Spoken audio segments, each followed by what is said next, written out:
Boom.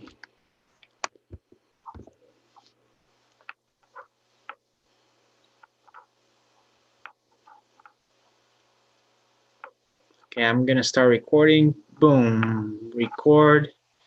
And I'm recording. So tonight we're gonna have a discussion about. We just watched Night of the Living Dead for um, maybe the first time or the second time, right, Ian? And Um, Effectively the first time, I would say. effectively the first time. I had seen it before. I had seen it before once, but that was a long time ago, so I didn't really remember much of it. But so what did you think about the movie? I totally loved it. It is a fantastic movie, and it's definitely something that you need to watch to understand the origins of just the zombie story in general. Yeah, Like the so story of the zombie apocalypse is a classic American horror story, and this definitely sheds a lot of light on its origins.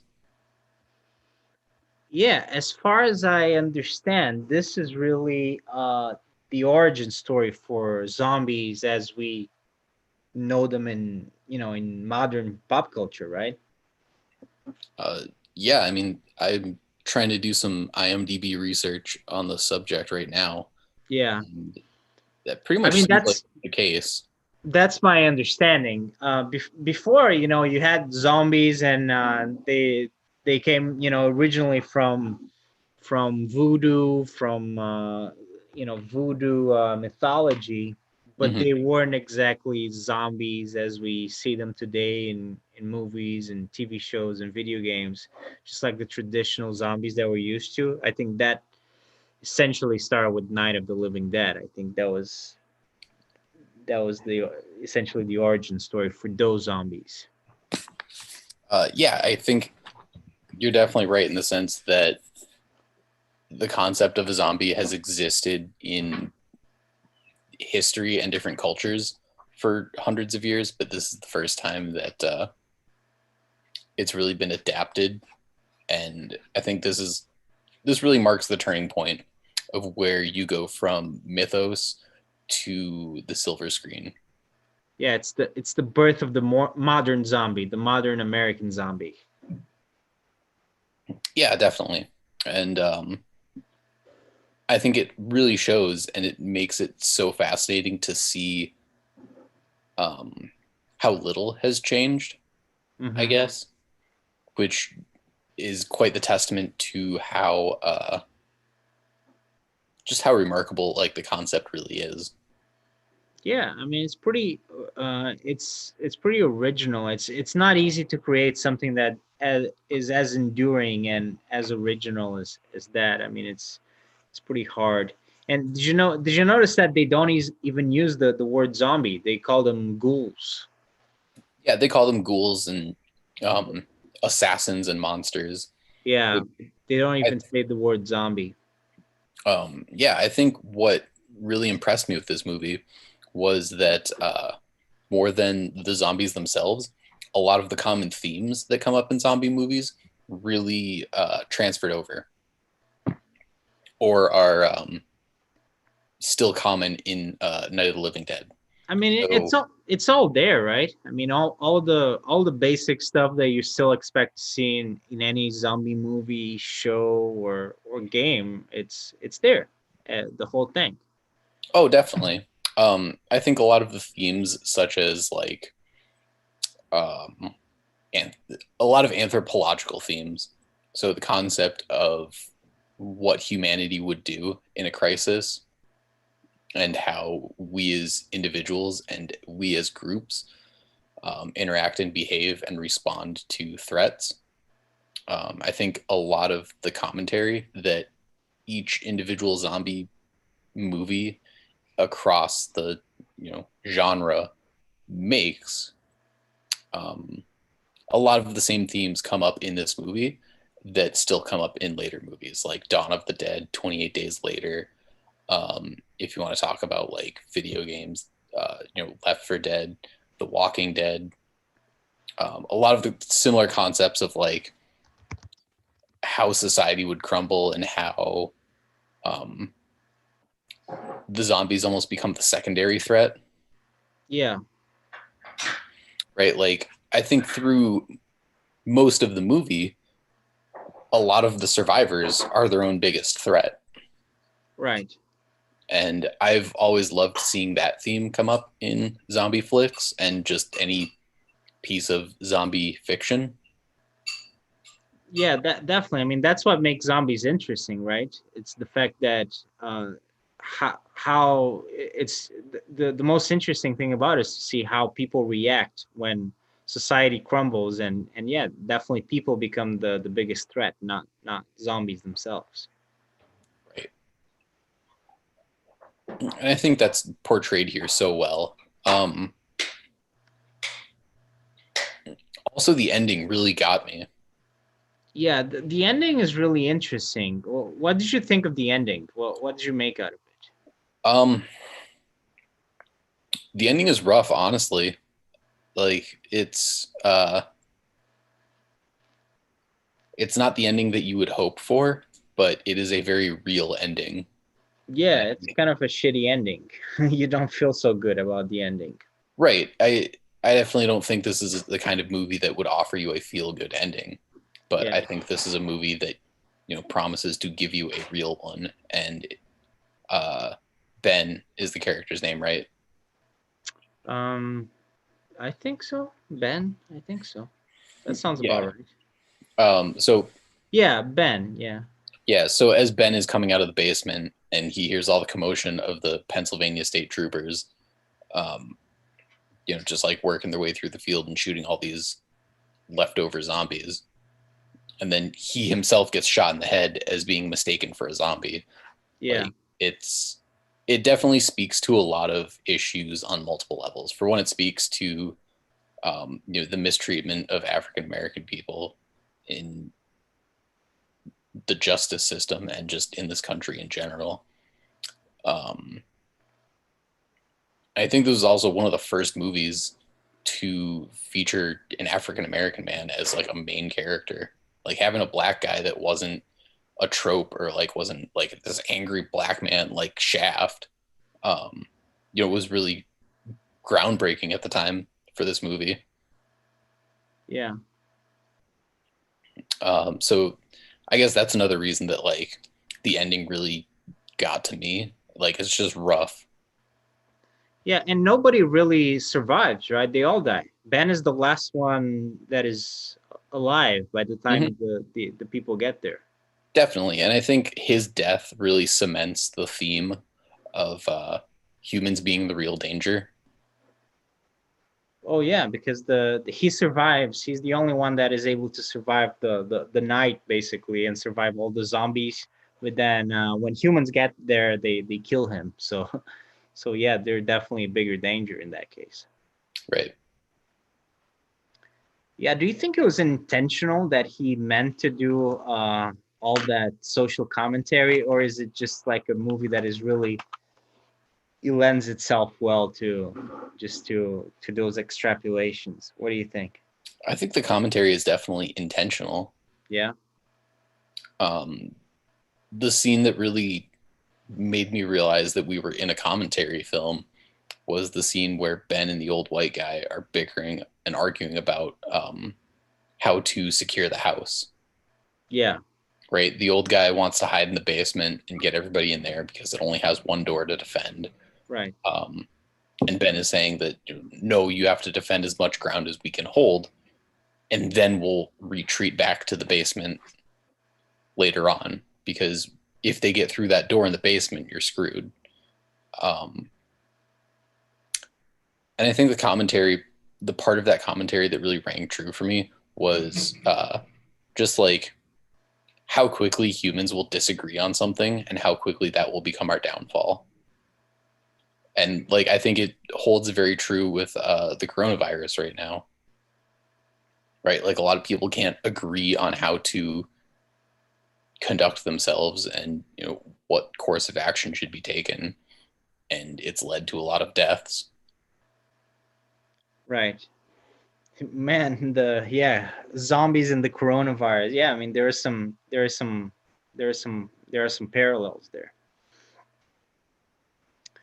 Yeah, and so, I read somewhere that some people think it was also an allegory for the Vietnam War. I don't know if that's true or not.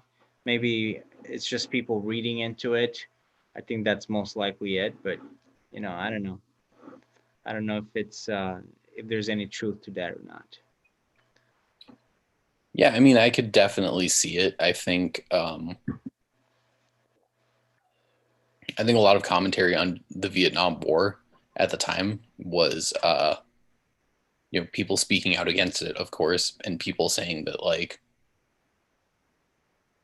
this is not only wrong and a waste of our time, but like we're fundamentally chasing something that doesn't exist, and like just the sheer inhumanity of it.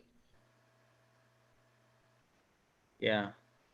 And maybe I don't know, maybe like what you're saying, like people disagreeing on how best to deal with something. Maybe that has to do with the Vietnam War, or this guy who's an African American and he's fighting all these enemies, but really the biggest threat is the white people in America, not the people that he was fighting against. I don't know. I mean, I guess that's what they're referring to when they say that's an allegory for the Vietnam War. Yeah, I can definitely see it when you consider things like the Red Scare that were happening domestically. So if you consider the house to be the United States, and you consider the zombies to be the rest of the world, and the fear of communism, Hmm.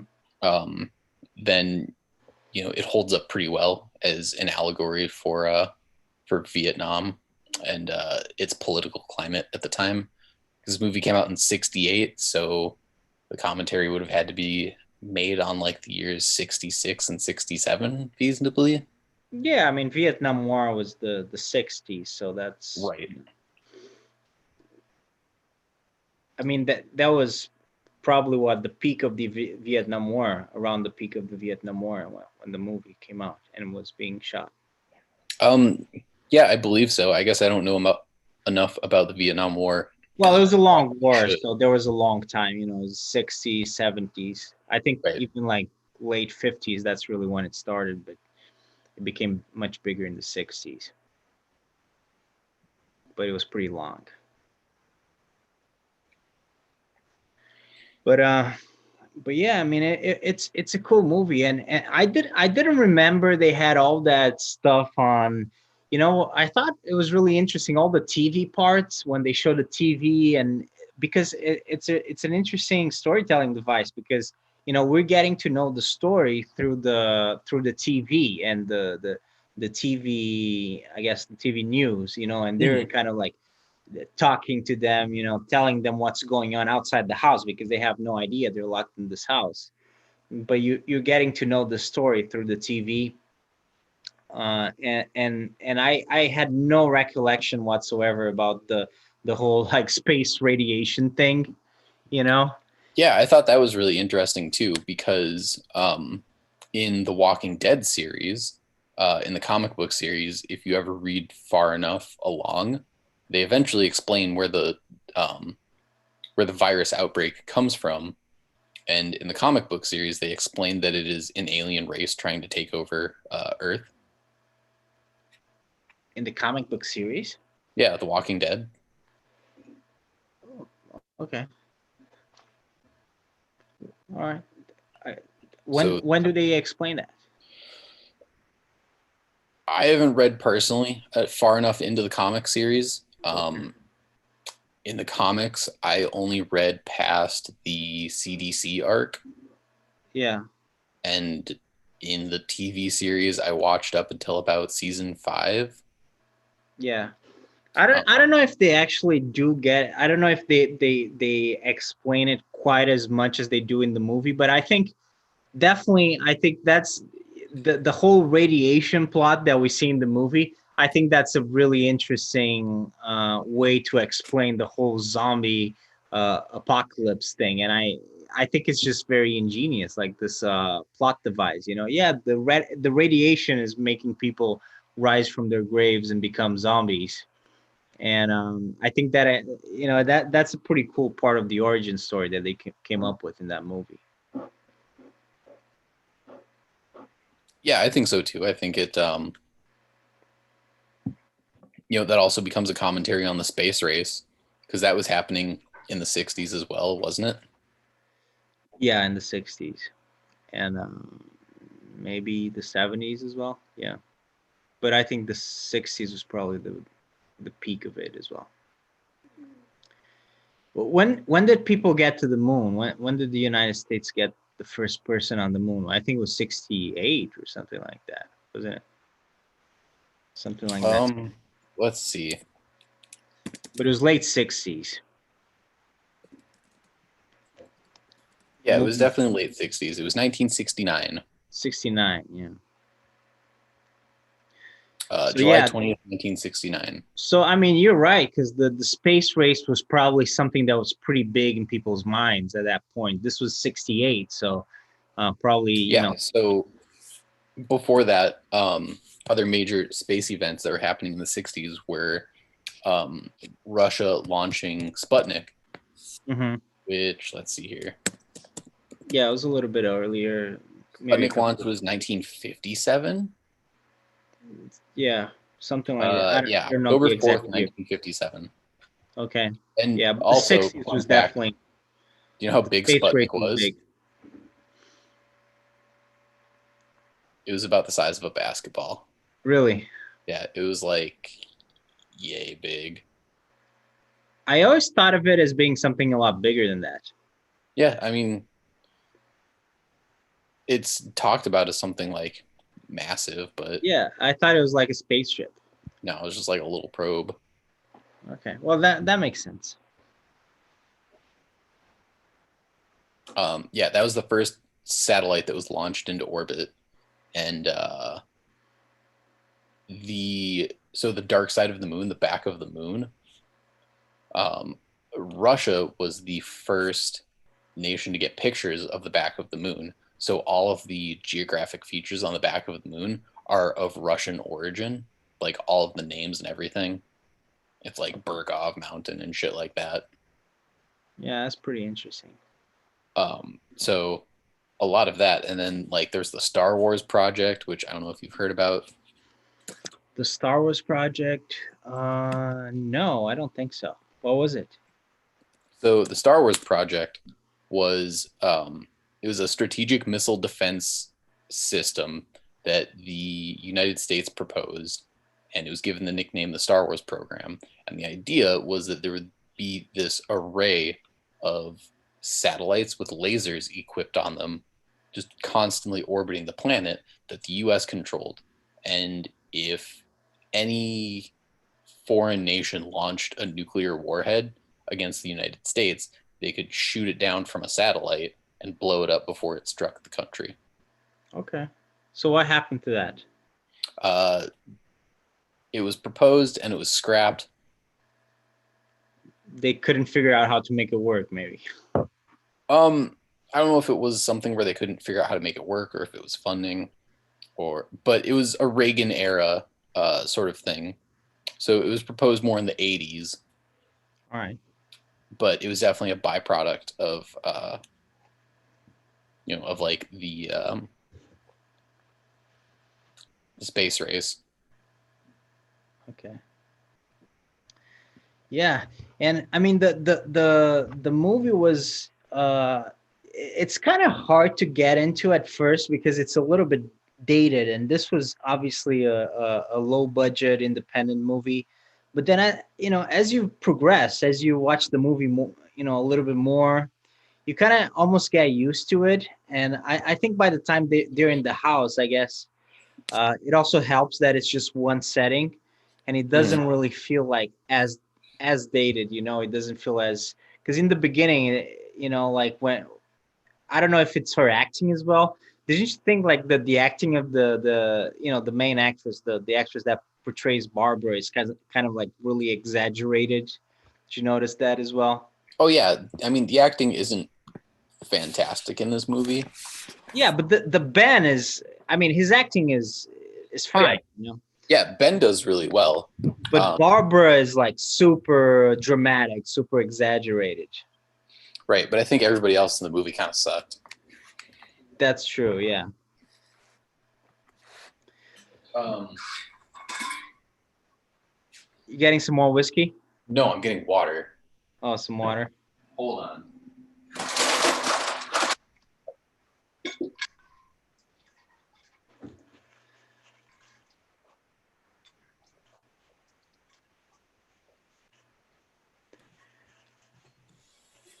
But yeah, as someone who really likes zombie things, I mean, I think it's really cool to go back to this movie and get to see like the origin of everything. Sergio Romero, how everything started, and this movie really feels like the origin story for all the zombie lore.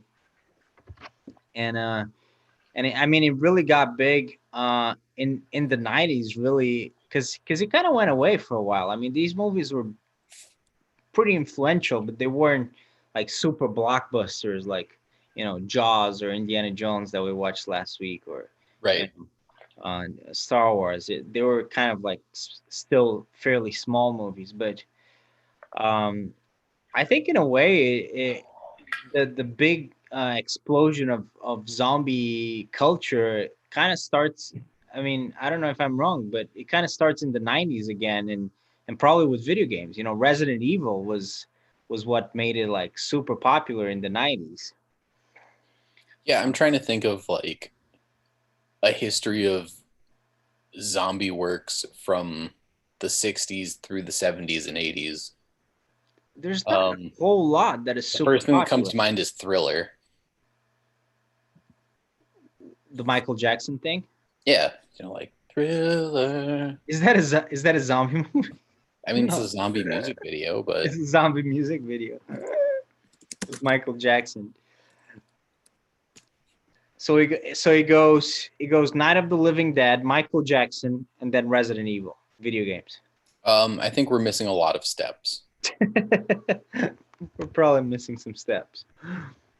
No, but I think in the '90s, that's when it starts to get big again with Resident Evil. That when it makes it when they do it in video games, that Resident Evil becomes like this pop culture phenomenon. And then obviously The Walking Dead, uh, but that was what? That was early 2010s, I think,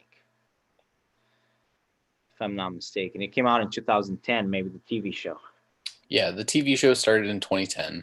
I mean, there have been tons of like things in between that. Like Yeah, I'm just talking there about was the like the original really Dawn big of the one. Dead, which was came out in 1978. Yeah, I mean the obviously, yeah, the other Romero movies. Dawn of the Dead was was pretty big. 1978, and that was a box office hit. $66 million. It made $66 million on a 1.5 million budget. It's still not a super blockbuster, but yeah, that's a pretty big movie. And that is actually, that's at least in terms of movies. I think I might have seen Resident Evil before that, or I might have played Resident Evil before that. So for me, I think that the first time I really got acquainted and introduced to the world of zombies was actually through video games, playing Resident Evil. I think, and my first one was, I think it was the original, but or maybe the second. No, I think it was the original. And I remember just playing those games, and my mind was blown because I don't think I had ever seen any zombie stuff before, really. And uh and i and it just blew my mind because those games were also fantastic. But then I watched Dawn of the Dead, the remake, which I don't know if you've The like it seen was that like a movie. 2006 remake or something, like uh 2005. it's in 2000, I think it was 2007. 2004. 2004. Okay. And that is a pretty cool movie. Yeah, where they're all in the mall. Yeah, Zack Snyder. Yeah. and I watched the remake first, and I then definitely remember watching this movie in junior high. So I was probably in like eighth grade. okay, yeah, and that's a fantastic. Did you watch the remake first? Yeah. Yeah, the remake. I've only seen the remake. Yeah, I mean the remake is more modern, and it's a very cool movie. It's a very cool, a very cool remake. It's very well done. It's essentially like the original but modernized, and it it continues the story, but it takes it from it goes from basically this very simple setting to a more sophisticated setting where they go to a mall and everything. So it continues the social commentary, but it's also a social commentary on a bunch of other things, such as consumerism, because it takes place mostly in a mall. I don't know if you remember that movie. We got to watch that one as well. The 2004 version. Uh, or the original. The plot is the same. The original came out in 1978. Hmm. Uh, and internationally it was named Zombie. So I wonder if that's the first time that they used that word. Um, and yeah, I mean, it came out in 1978, the original, and then there's the remake as well. But I think the story is the same, so it doesn't really make a whole lot. I think it would be cool to watch the original, so we should watch the original. But it's the remake. I think follows essentially the same story. Yeah, I mean it. And it's also set in Pennsylvania, just like the movie that we just saw, Night of the Living Dead. But in this case, it's set in the cities of Pittsburgh and Monroeville. Yeah, I'm reading the Wikipedia page for White Zombie, the film, White which is Zombie film. credited as being the first zombie movie. Is that before Night of the Living Dead? This movie came out in 1932. So yes, 32. Wow. it had Bela Lugosi in it, and let's see here, Oh, $50,000 budget. damn. Real, real Uh, classic. a 68-minute movie, so it's pretty short, at least by today's standards. Um,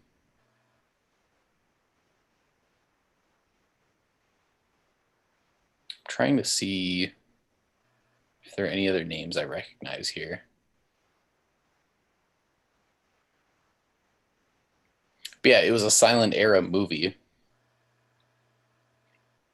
And it's interesting that they use the word zombie in that one. Yeah, but the premise is it's this white guy who has voodoo powers and he's able to use his voodoo abilities to summon and control a horde of zombies. Okay. Do you know what the setting was for that one? No clue. Um, Because I think one of the big things in the Night of the Living Dead is the fact that it takes this instead of the setting being this faraway place, the Caribbean or something like that, a plantation or something like that, which is a traditional setting for zombies, and it sets it right in Middle America, Pennsylvania, and I think that was one of really the big reasons why it was a revolution for this particular subgenre, and why it defined modern zombie fiction, because that's kind of, well, when we think about zombies today, that's what you think about, right? Middle America. I mean, then we got the you know Resident Evil was basically set in Raccoon City, which was this made up kind of Midwestern American town, and then The Walking Dead sets everything in the American South in Georgia. So it's really about having this extraordinary circumstances, but in very like ordinary places with ordinary people find themselves in extraordinary circumstances, and then the human nature side of them comes out. And that all of that we see that in Night of the Living Dead, which is really interesting. Oh, totally. I think this movie is remarkable because as you fall in love, I find that people typically fall in love with a genre in reverse order, right? So like let's say superhero movies. So Yeah. you grow up watching the Avengers Endgame, and then you know work your way backwards through the chain because you go back and watch the other movies that you missed.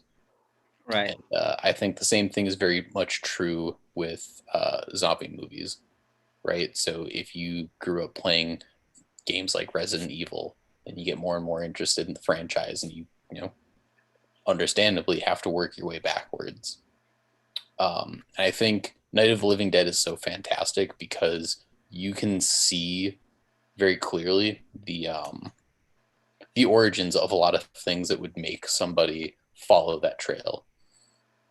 Yeah, it's a really cool, yeah, origin story for that. Yeah, and yeah, that's a good point. It's really interesting to follow that trail and go back to the origins. And I think that's partially, I imagine, why people are so fascinated by this movie still today. Even though it's dated, and it's a small production. It's an independent movie from 1968. Obviously has its limitations, but still, I mean, it's clearly like some sort of origin story for a whole genre that people like, and has a lot of the things that are make the genre so cool. Yeah, I mean, it definitely carries. Oh, hey, the entire movie is on YouTube. Yeah, I saw that. I actually watched it on Amazon because they have it on Amazon. Oh, nice. Um, yeah, I was just flipping through Because clips I here. because I think the movie's on is in the public domain, so actually it's accessible to everybody because of that. That's awesome.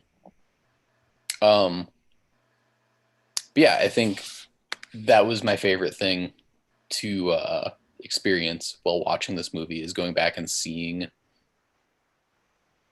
being able to see like clear evidence of like where all of my favorite themes came from, right? Like themes of humanity under deep distress, themes of how we interpret what a zombie can do. So like these zombies are able to use tools, and they have like basic logic and reasoning skills. Yeah, the zombies in this movie are a little bit smarter than your Then normal like zombie. yeah, then some offshoots of zombie. Hmm. One of my other favorite things is that like every movie has their own take on what a zombie is, and like the properties of a zombie, and like what they can and cannot do. It's sort of like vampires. Yeah, I think it's less cool with vampires, right? Because then you get like Twilight vampires, Yeah, Twilight or like vampires are horrible. yeah, where they're lame. Um, but I think the zombies are really interesting in the sense that they are kind of interpret like there's a lot of creative interpretations that anybody can take, and they're still fun to like learn about and see as a I guess I can't say a character, but in some ways a character. Well, The Walking Dead in particular, it's funny because they have all these like crazy zombies. They have like these ice zombies, and all the motorcycle zombie, or the bicycle zombie. Like They have they ice have. zombies. I didn't get that far in the series. Well, yeah, but well, for example, in the beginning of the movie, Sounds the like Game sorry. of Thrones now. Hmm? It sounds like Game of Thrones with ice zombies. Oh, the ice. Well, I'm talking about in particular, like there's a part in The Walking Dead. I think it's one of the beginning of one of the seasons that they're like in a snowy place or an icy place, and you have these zombies that walk in the snow or something like that. But then you have like the whispers, which are these people that live amongst the zombies that dress up in zombies, in human skin, and they pretend they're zombies. Um, and in zombie video games as well. In Resident Evil, you have all kinds of different types of zombies. Yeah, And I mean then you've got like the redheads that will like come back. Um, they're just like different qualities about them. I think video games do it really well out of something of a necessity to just yeah, have because you need to have different kinds of enemies, basically. right. You need to have variety. Yeah, So like Left for Dead does a fantastic job of that. yeah. I've never played those games actually. Left for Dead. Oh, really? Are those fun? Yeah, they're super fun multiplayer games too. We Yeah, should they're yeah, more we should like play them. they're more like a co-op game, right? Yeah, they do really well as co-op. Yeah, we should play them sometime. Yeah, you, me, Fabio, and we got to get someone else. Okay, because it's a group of four, right? It's best with a group of four. And then you're survivors, Yeah, zombie you play apocalypse survivors. survivors. You've never played Left for Dead? I have never played Left 4 Dead, so Oh man, yeah, it, that's that something. game just came out. Left 4 Dead 2 came out with an update recently. Okay, yeah, we Yeah, should. we're definitely gonna play Left 4 Dead this winter. All right, sounds good. That's our takeaway from Night of the Living Dead, the podcast. Yeah, dude, we're gonna get into that. I think it's gonna be sick. Um, Yeah, for sure. But so we're doing Night of the Living Dead today because we want to do a horror movie for Halloween. But what are some of the other horror movies that you really like to watch, Ian? I'm not super big in the horror movie genre. Oh, really? You're Yeah, not you're not big into horror movies? I'm definitely not. So, uh, there's a lot of You know, common it's ground that I have yet to cover. it's funny though because I think horror movies are kind of an acquired taste. The more because they're kind of silly in a way, but the more you watch them, the more you kind of acquire a taste for them, like wine. Oh, totally. I think you've got to, get a little bit of experience with it. Yeah, and then yeah, you kind of get into it. It's yeah, I don't know. It's kind of a silly concept. You watch these movies that they're very specific in scope. Um, and some of them, like Night of the Living Dead, it throws some social commentary in there. But most horror movies are just about what, like scaring people or something like that. The scope is very small, I guess, in a way. Mm, It's I very feel like a lot specific. of movies do a good job of having some sort of context, Yeah. especially when it comes to like the horror genre, because a movie wouldn't be scary unless it had, um, like a some sort of anchor in uh, in the viewer's normal life,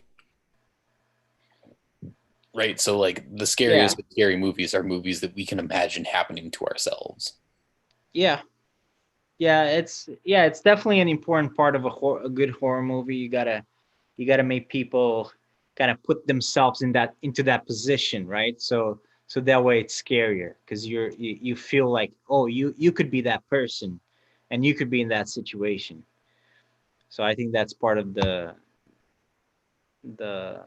how you get people to be scared. Yeah, definitely. I think so. I would say the commentary component of a lot of horror movies is almost mandatory. The social commentary. Yeah, I mean, I think social commentary, especially because that is what, like, humans are social animals. I think that's what is easily something that can tap into our most primal fears. Hmm. Yeah, I mean, not all horror movies I think have quite as much social commentary as something like Night of the Living Dead. Um, but a lot of them have something. Some of them are just fun. In one of these podcasts we got to do the Evil Dead because it's so fun. Have you ever seen that one? Uh, I remember playing an original Xbox video game of The Evil Dead. But yeah, I definitely understand what you're saying, where like That one is just silly, and it's just about having fun. yeah, I think there you definitely have a point that like you know, at its core the genre can diverge from having to make a social commentary and being something that is purely a horror to being something that is more like an action gore movie. Yeah, definitely. The Evil Dead is definitely goes into the gore part, and it also introduces a lot of comedy, uh, which is a whole kind of like subgenre of a subgenre. Horror comedies. Just kind of a weird mix, but it works somehow. If you can make it work, it can be pretty good. Like the Evil Dead, which in theory you would be the opposite, right? Horror and comedy are sort of the opposite of each other, but somehow you can mix them and make it work like the Evil Dead does. Um, and then there are some horror movies that are more like social commentary, like Night of the Living Dead, and I think zombies. Out of all horror movie subgenres, I mean, zombies are the like you said before, it's the best subgenre to um, make social commentary because it lends itself so well to talk about society and how human groups interact. And then there are some that are more they're commentary but on human nature. Like I think some vampire movies, for example, are pretty interesting because they're they can be a very interesting commentary on human nature in a strange way. So Yeah, I could definitely see that. I think as you go back into as you go back further in the horror genre, and I am by no means an expert, so take everything I say with a massive grain of salt. But from an outsider's perspective, I feel like a lot of it becomes very male gazy very quick, and you start to experience a lot of appeal in the movie comes from like the perversion of a fantasy what do you almost. mean So exactly? um like vampire movies tend to strike me as like it's horror, but there's also an allure, right? So it's like a horror movie Yeah, that comes with power. yeah, and there's kind of a neurotic part to it as well, I think. Right. I think a lot of those movies at the time um, gained notoriety by implicitly suggesting like control over women's bodies and control over um, you know sections of the psyche that were at the time completely unknown. Well, yeah, there's some sort of strange connection between vampires and sexuality. I'm not really sure why, but Anne Rice, who's one of the biggest authors in the vampire subgenre, she got her start basically writing these porno novels, basically. Mm-hmm. So there's definitely something going on there. And her vampires are pretty sexual, even though they don't actually have sex. But that's not all vampires. Some vampires I think have sex, like the ones in Twilight. Even though I don't even know if you can call those vampires because it's such a I mean, it's still like the evolution of vampires, whether or not we perversion of the genre. enjoy it. Um, I think it's fascinating that uh, the one outlier, in my opinion, is Frankenstein. I think Frankenstein, despite being a monster movie origin, um, really diverges. Like if you want to consider the movie critically, Mhm. you end up looking at a lot of science fiction themes very quickly. Well, yeah, yeah, for sure. I mean, Frankenstein is interesting, and um, it's like proto sci-fi. You know, it's like one of yeah. Well, I mean, There's it's definitely definitely the origin of sci-fi. Mary Shelley is credited with being, like the godmother of sci-fi as it's a true. genre. Yeah, it makes sense. I mean, it's horror sci-fi basically. That's what it is. And she set out to write a horror novel. I don't know if you knew this, but Frankenstein was supposed to be was basically written for a contest, and she wrote it for some sort of contest. For she it was horror story, so like you had to write a horror novel or a Mhm. horror story. So that's why she wrote it. But there's definitely a very strong sci-fi element to it, and it's a very and it's basically it's a cautionary tale. It's like the main the point of the moral lesson of Frankenstein is that a man should not play God. Yeah, I think when you're talking about like the critical themes of Frankenstein, the most important things to walk away from you know either the book or any of the movies is that you shouldn't play God, but it Yeah. was really inspired by like this breakthrough at the time of medical advancement, Hmm. because medicine and science was coming to a point of critical mass at the time. People were doing autopsies and dissections on the human body and learning a tremendous amount of things. Yeah. People had really fascinating theories about how the human body worked, and I think that's where movies like Night of the Living Dead don't necessarily dive into as much. Hmm. And I guess that's where I see like a distinct separation in themes between monster movies and zombie movies. Yeah. Yeah. And Frankenstein is the quintessential monster movie. Oh, definitely. Yeah. What's your favorite Frankenstein movie? I really like the one that they made in the 90s with Robert De Niro plays Frankenstein. That Oh, let's see. that's a pretty good one. There was a black and white one that we watched when I was in high school. And I think that's the one I like the best. I couldn't tell you what year it was. Probably 40s or 50s, if I had Yeah. to take a stab at a guess. Yeah, I mean they made a lot of Frankenstein movies, I think, over the years. Yeah. I mean that one that was made in the 90s, I think that one is really good with Robert De Niro and Kenneth Branagh plays Dr. Frankenstein. Actually, Frankenstein is not even the name of the monster. Right. Frankenstein is the doctor. And Frankenstein is the doctor. yeah, it's just called Frankenstein's monster. Yeah. I realized mistakenly I was trying to have this discussion with a small child the other day, and realized how helpless that discussion was really going to be. Yeah. So what's your favorite piece of like zombie fiction?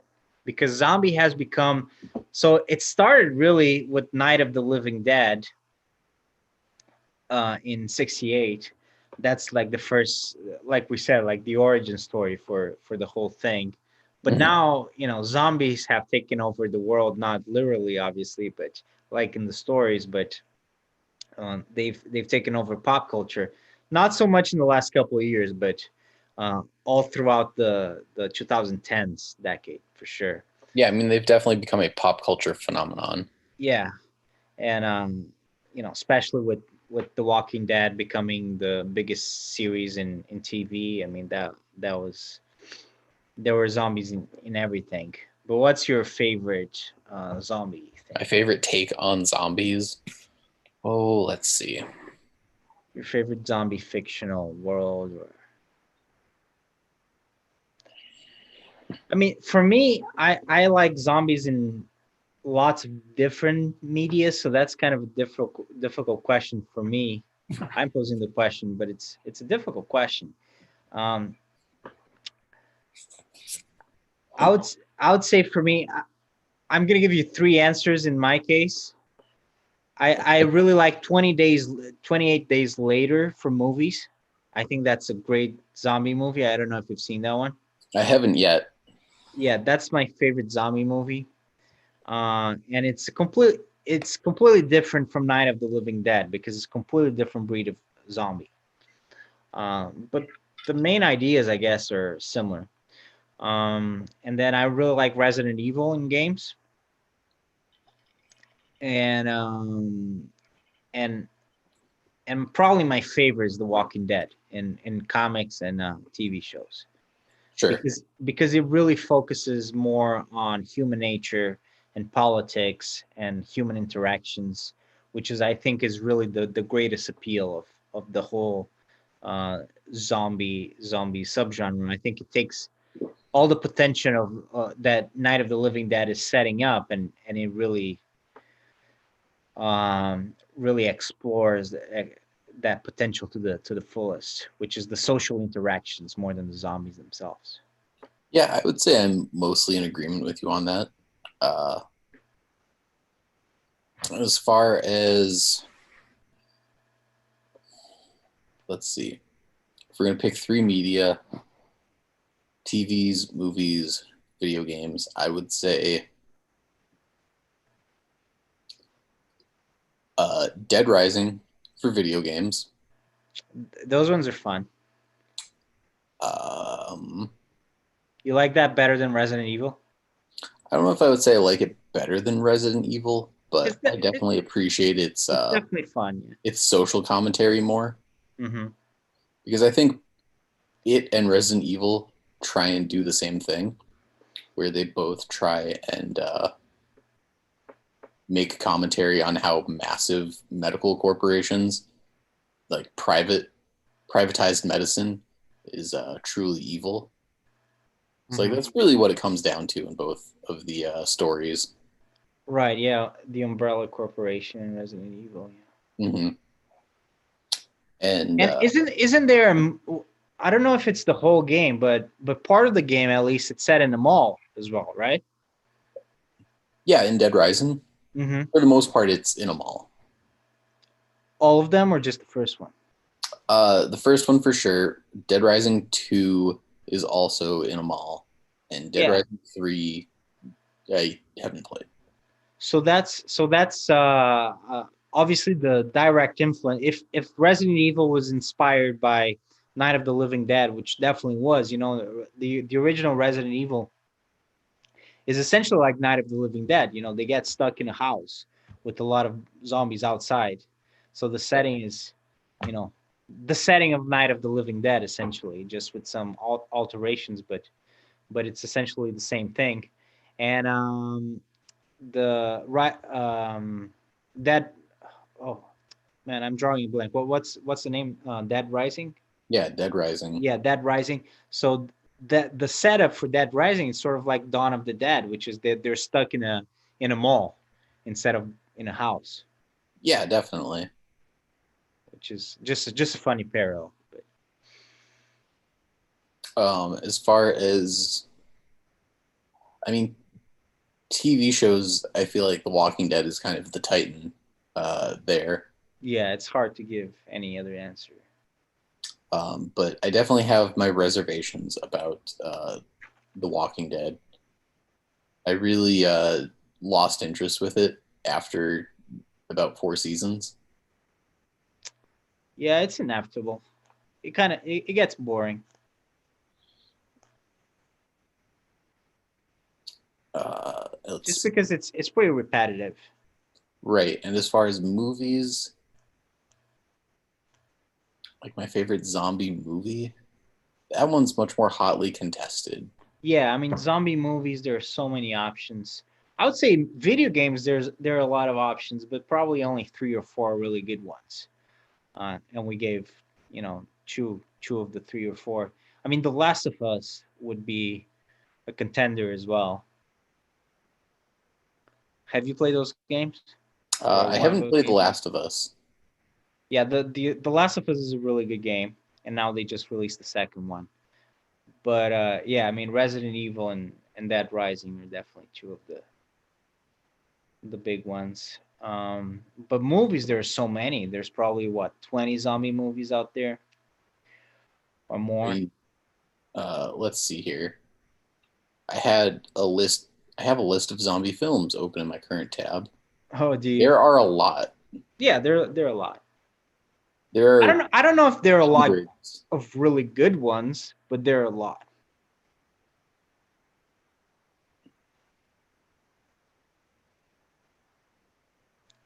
I think we definitely got to watch at some point. We should do a podcast on 28 days later because that's a really good one, and Sure, yeah.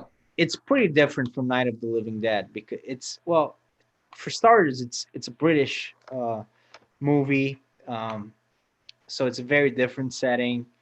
Uh, it's mostly set in London and just the British countryside. So it's very different setting. And also, zombies in 28 days later are completely different because they're very, very scary. They run really fast.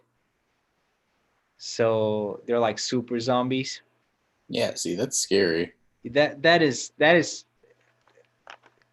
I don't think zombies are inherently very scary because they're so slow and you can basically just walk past them, or around them. They're not like super scary villains. They're scary when they're in groups, but 28 days later, that's a completely different story.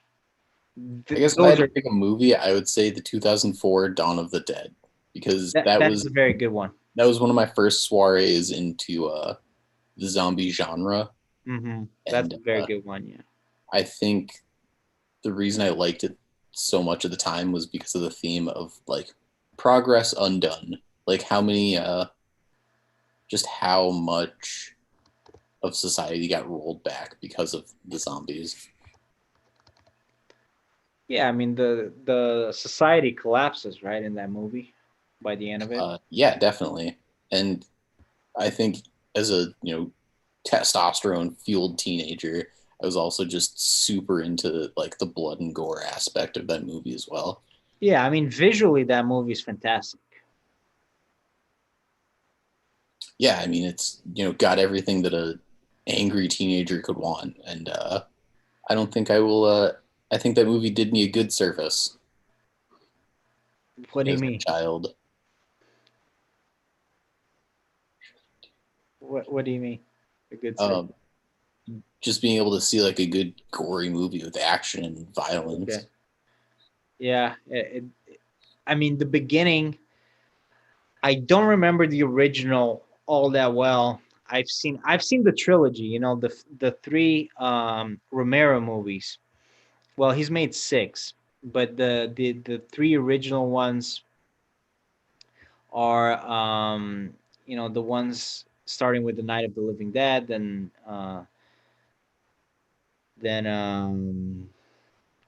um, Dawn of the Dead, and then what's the third one? Day of the Dead. So that's the original trilogy. Day of the Dead came out in 1985. So that's the original trilogy. But but I don't really, and I've seen all three of them. I saw the trilogy at some point, but I remembered the remake better because just because the visuals are so striking, and also I think I've seen it a couple times. But that beginning, at least the beginning of the remake with the child zombie, her little daughter is a zombie and she kills her husband. Do you remember that beginning of the movie? Yes. Yeah, and then she's trying to get into the room and she's like knocking on the door like really violently and she opens the door and she sees this little kid and the kid is a zombie and she's like really really scary.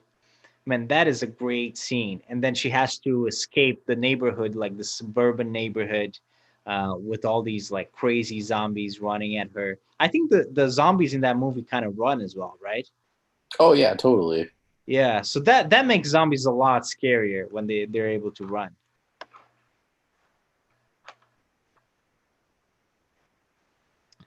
Um, so the beginning of that movie is fantastic. Yeah, I mean, I think it does a great job of just like grabbing you and pulling you in. Yeah, it's terrifying. And I think the ending is terrifying as well, right? Because it's don't they all die in the end? Yes. I think so. I think they get to like this island. Yeah, they all get into a boat and Yeah. they all just die on the boat, I think. No, no, they get to an island, I think, and then they die. I think that's what it is. Yeah, that sounds about right. So that's kind of a terrifying way to end the movie. Isn't it fun when everybody dies in a movie? Yeah, I mean, I guess I that's a good thing to bring up is like how do you end a zombie movie? I, you kill everybody. That's the Romero way. Um, but have you gotten to the end of The Walking Dead? I think you said you didn't. No. So I read the whole comic series. It's Okay.